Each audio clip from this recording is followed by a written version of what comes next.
I would definitely agree that you did revolutionize cricket writing.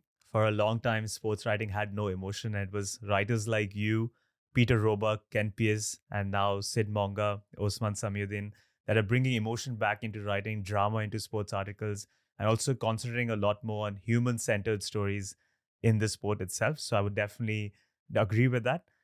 It was interesting listening to you talk about how you unpacked your writing and the kind of styles that you adopted over the years.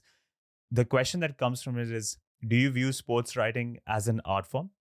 Do you view this evolution of sports writing as similar to the evolution different art styles have gone over the years? And if it has, then how would you categorize the different styles over the last 2, 3 decades? Yeah, I don't know if I specifically would call it an art form, but so at a certain point, one of the things that really annoys me is that people think you can only write about cricket because you've written about cricket. It's almost impossible to be a good writer and only be good at writing in one format. And so I don't really look at myself as a sports writer. I look at myself as a writer who writes on sports, which is probably a little bit different than how other people have come to it. Uh, and so I suppose that looks at it. But look, you've got the sort of American style of sports writing, which started with sort of heroes and villains and has become really either, well, a lot of it is really, really almost academic at a certain point. There's still an emotion behind it, but they don't put out anything that they can't kind of back up. They don't like, throwing out too much. So that's a real American style. Then the England style is The Guardian, which is, look at the trees out on behind Worcester. Look at the way the leaves were moving in a similar pattern to the way his hair was as he ran into bowl, which was a brilliant style when it started and can still be done brilliantly by a really good writer. But like most styles and like the American style, it's probably a very it gets bad very quickly. Which most styles, it's no different than genre or anything in the arts.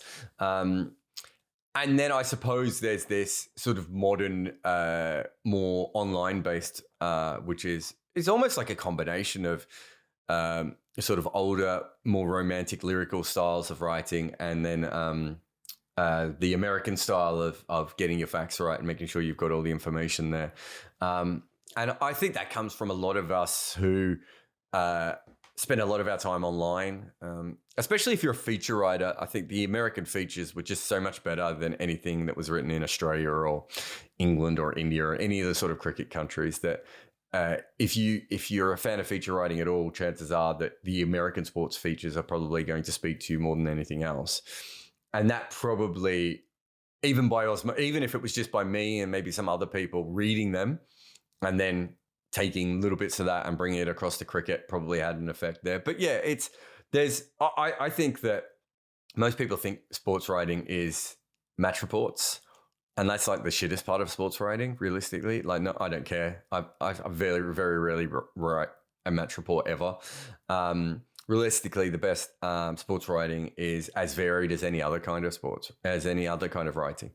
And what I try and say to people is that you are trying to find the best medium that day to tell the story you're trying to tell. And that could be anything from the driest possible stats piece all the way through to the most evocative color piece, right? That you're looking for the best piece. I noticed when I came through, so many people were like, oh, he's got this style. He's the guy with this style. But if you have a look, I probably have more styles than any sports writers out there. And that is because I probably come from more of a writing background as well. But realistically, the style doesn't matter. Like, that's just the thing that people who don't really understand writing fixate on, right? It's the least important thing. All the style is this. The style is the architecture, or even not even the architecture. It's the frame of the house, right? Everything else is the architecture and the design, and eventually the way you paint the wallpaper and how you live in the home. That is what the piece is. And I think people probably get a bit more caught up in, oh, he's doing one of these pieces, or she's this kind of writer. And it's like, well, no, she might just, it's a bit like a batter who's, very good off the back foot. They're going to play back to a ball that is fuller more often than not in cricket. And you see a lot of writers find their really good style and they stick to it. And there are probably more people and there are a few people like me who either get bored or just jump from different sorts of ways of writing depending on their mood and what they're doing at that time.